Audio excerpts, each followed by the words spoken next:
Imaginez la situation suivante, votre belle-mère, Raïssa Mikhailovna, vend pour 6 millions de roubles l'appartement de 3 chambres qui était son seul bien. D'accord, pensez-vous, cela a dû être une décision réfléchie.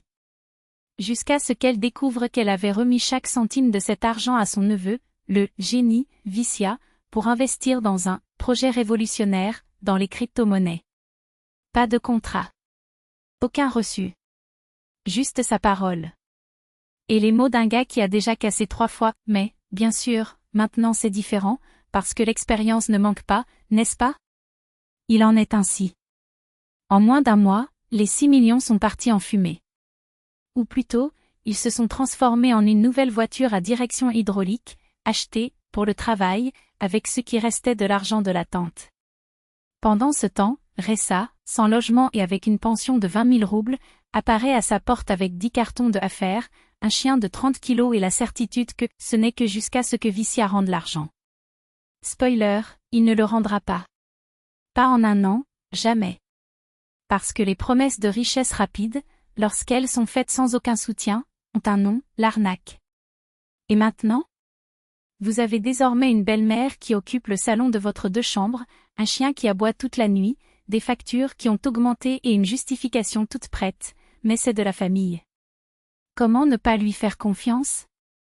Comme si la confiance était une monnaie d'échange contre 6 millions jetés à la poubelle.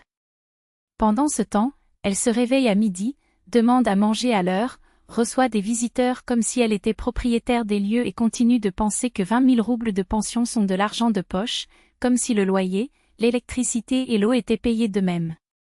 Le mari, bien sûr, est au milieu, tu ne peux pas laisser ta mère dans la rue. Ça ne marche vraiment pas.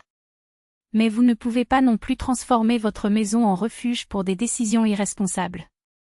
Parce que vendre le seul toit dont vous disposez pour parier sur une affaire infaillible n'est pas du courage, c'est de l'insouciance. Et l'imprudence, lorsqu'elle met en jeu la sécurité d'une famille, a des conséquences. Dans ce cas, la conséquence, c'est vous, entassé dans une pièce avec 3 autres personnes et un animal, tandis que le responsable du désastre joue le rôle de la victime, mais je voulais juste garantir l'avenir. L'avenir? Son avenir est désormais une chambre louée pour 10 000 roubles à la périphérie, après des mois de disputes, d'ultimatums et de réalités qui frappent à la porte, l'argent perdu ne revient pas. Et la leçon qui reste est cruelle, mais nécessaire. Quand quelqu'un jette les choses les plus précieuses qu'il possède sur la base de vagues promesses, n'attendez pas que les autres paient la facture. Parce que la confiance est humaine, faire aveuglément confiance à des projets douteux sans aucun document ni garantie est un luxe que personne ne peut se permettre, surtout quand ce qui est en jeu est d'avoir un toit au-dessus de sa tête pendant la vieillesse. La morale de l'histoire?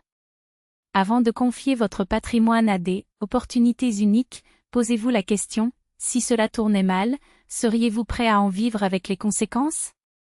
Parce qu'en fin de compte, la seule chose que Vissia a triplé dans la vie n'était pas l'argent, c'était le problème.